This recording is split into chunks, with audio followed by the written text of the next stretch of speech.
Before we begin, this video is general health education, not personal medical advice. This isn't medical advice. It's a science-backed look at how your skin repairs itself after cuts, burns, or irritation. We'll explore what happens during healing, how cells migrate, new tissue forms, and why some factors speed it up while others slow it down. You'll also learn when to let your skin heal on its own and when to see a doctor without changing your routine. No promises, just the facts. When your skin is damaged, like a cut or burn, it starts a 4-step repair process. First, blood clots form to stop bleeding and seal the wound. Next, immune cells clean up debris and fight infection. Then, new tissue grows with collagen, a protein that acts like scaffolding. Finally, this tissue matures over weeks or months, sometimes leaving a scar if the damage was deep. Chronic inflammation can cause thick, stiff scarring called fibrosis. Keeping wounds clean and moisturized supports natural healing. Not every wound heals perfectly. Chronic conditions like diabetes or long-term irritation can cause lasting inflammation, disrupting normal healing. This leads to fibrosis, thick, stiff scars where too much collagen builds up, making tissue less flexible and functional. While you can't always control these risks, keeping wounds clean, moisturized, and protected from friction helps guide natural repair. Standard care, like proper dressings, supports healing but doesn't guarantee flawless results. When your skin is damaged, whether from a cut or irritation, clean it gently to remove debris and reduce infection risk. Keep the area moisturized to support natural healing, but avoid friction or tight clothing that could slow recovery. Over-the-counter, OTC products like antiseptics can help manage symptoms, but always follow label instructions. Chronic conditions, such as diabetes, may delay healing, so standard care like proper wound dressings remains essential. While you can't control all risk factors, these steps guide your skin's repair while keeping expectations realistic. For minor cuts, skin adhesives like cyanoacrylate, EDG, GLUBRAN Tiss 2, and Sutures can close wounds effectively. A peer-reviewed study, HSEX, compared these methods for head and facial wounds, finding similar healing outcomes for small, clean cuts. Sutures may be better for deeper or more complex wounds. Always clean the wound gently and avoid friction to support natural repair. When a wound doesn't start healing after 2 weeks, it's considered chronic, often due to conditions like diabetes or poor circulation.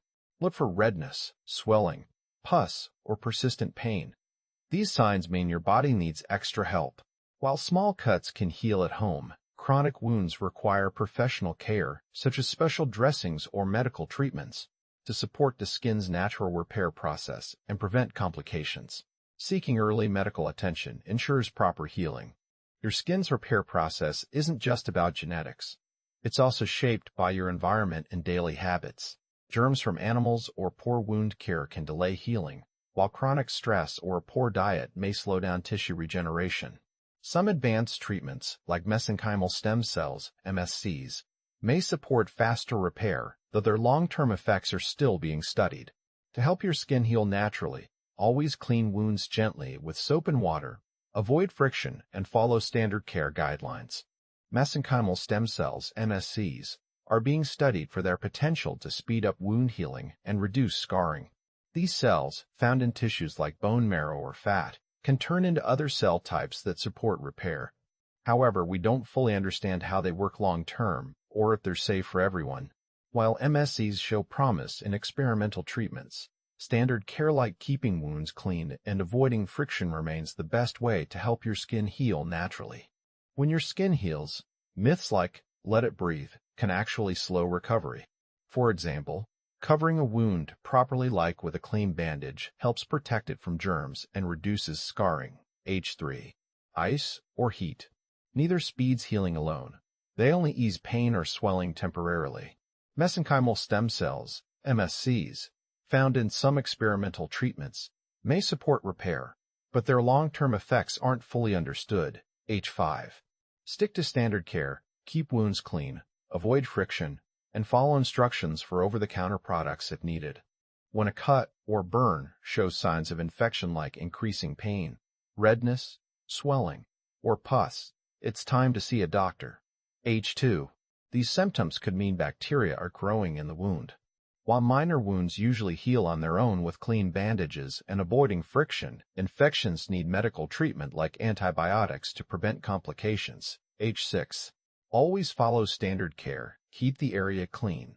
Avoid touching it, and watch for worsening signs. If you notice these warning signals, don't wait, seek help early to protect your skin's repair process. To protect your skin's repair process, focus on prevention.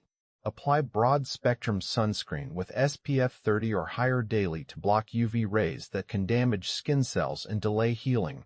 Wear protective clothing, like long sleeves or hats, when exposed to the sun or harsh environments. Avoiding friction like tight bandages or rough fabrics also prevents further irritation. These steps support your skin's natural defense and reduce the risk of complications. Always follow standard care.